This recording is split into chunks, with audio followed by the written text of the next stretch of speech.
Shalom. We are in Parashah Yithro. That means abundance. And today I want to focus on something zooming out a bit. Always good to have a larger point of view on what things are about, what's transpiring, what are the links and the patterns within the context of the work of Mashiach, as well as the prophetic significance of what's happening here. The one statement I want to make that people aren't aware of: anything to do with Israel or the Jews in their history is prophetic for what is to come. That includes the Holocaust and all those things that are within the history of the Jews, or the tribe of Yehuda, Levi and Benjamin. They are basically what the Jews are today. And it's significant. In the same token, Israel leaving Egypt is a prophetic event on a physical and a spiritual level. Now, the physical level of the Exodus is found within the prophetic of what is to come.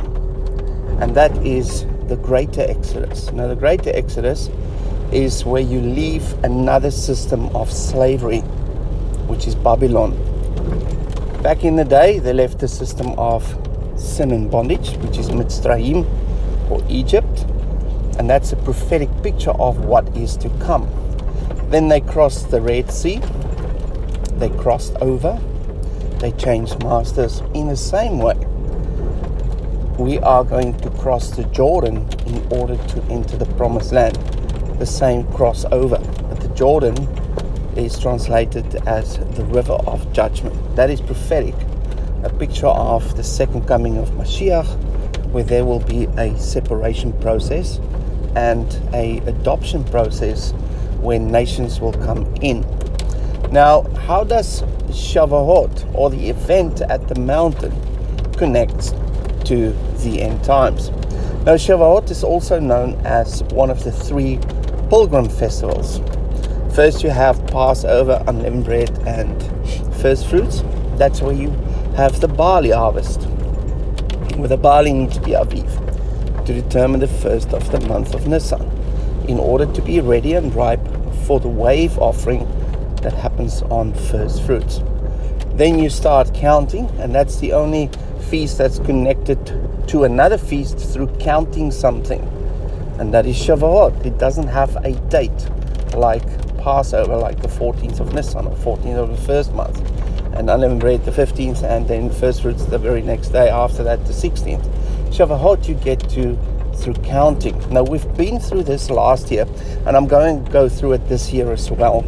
And what we found last year is that Shavuot is a process.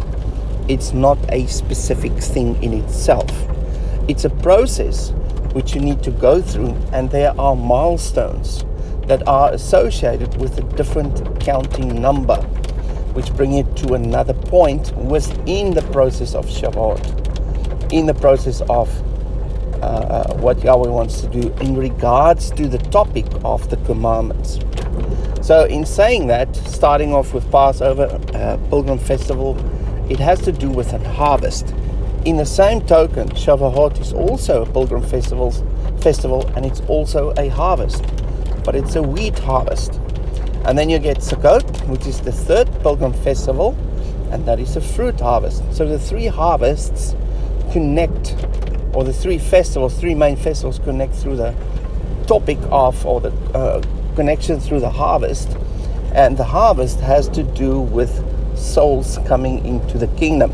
Now, we know that's true for Passover, unleavened bread, and first fruits. That's a spiritual harvest where people accept Mashiach within Egypt, within the world where they're currently at, and they realize they're sinners and they need salvation, and Yahweh's the one who provides salvation.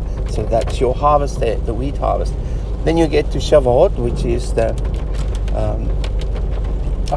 the barley harvest. Then you get to Shavuot, which is the wheat harvest. And we read all about the threshing floor and the separation of the wheat and the chaff and all that. And that relates to an end time theme where there's a separation process happening. So that sort of tells us that the connection between Shavuot and Sukkot is stronger than the connection between Shavuot and Passover, unleavened bread, and first fruits, just because of that theme.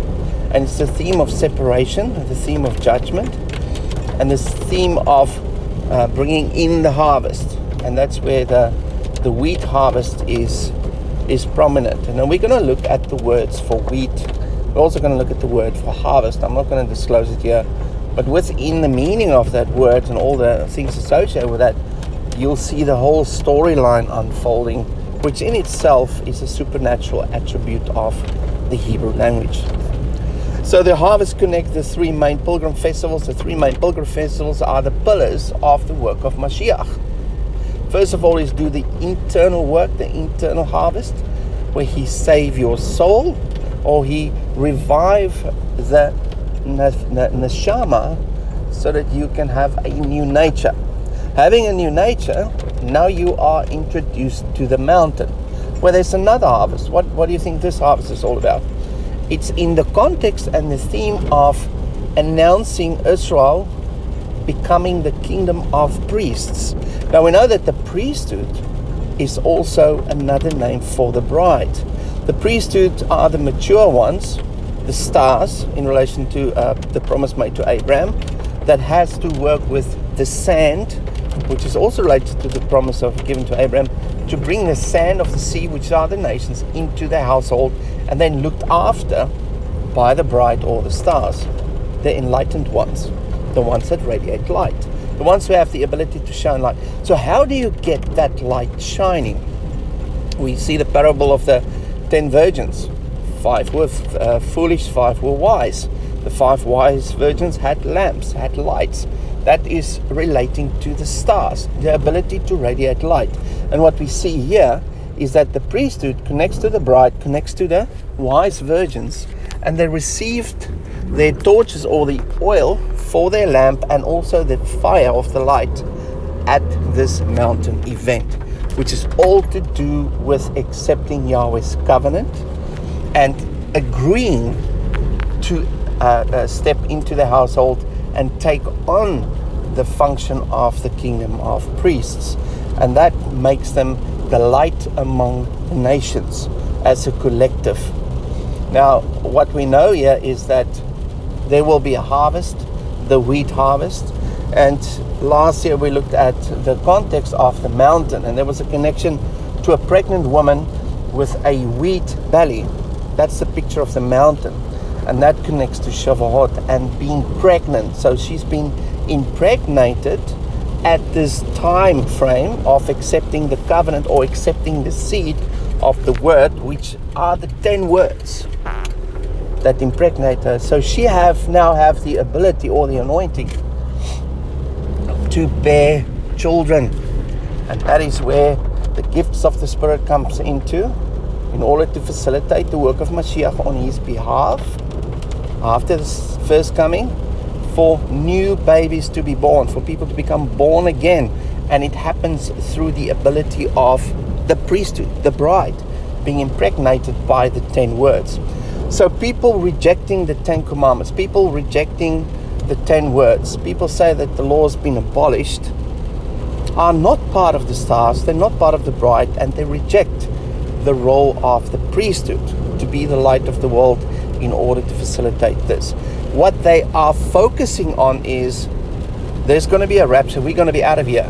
They're going to leave the field unharvested. They're going to leave or want to leave and not want to be part of the workers that will harvest the souls that will come in, of which Revelation reveals that there will be a multitude that you won't be able to count, standing in front of the throne of Yahweh, who just came out from the Great Tribulation. So the Great Tribulation is also a term of the birth. So she's impregnated at Shavuot, and then the birth came, and that's the theme of the third harvest, which is the fruit harvest, where the fruit of her offspring come to life. The great birth of the judgment or separation or Great Tribulation, whatever you want to call it, where there's a lot of birth pains as revealed in Matthew 24. And that's where a lot of souls will come in. So we, as the bride, as the priesthood, first of all, need to accept the calling, sign up to the covenant call of becoming a priest within the household of Yahweh, and that will make you part of the bride, which then will be impregnated by this word which you gladly accept, and then you'll go through the cycles of receiving more and more and more of his word, which is the Torah cycle, which hang on the headings of these 10 commandments or 10 words. So I just want to put this all in context in relation to prophetic picture, historical picture, as well as the work of Mashiach.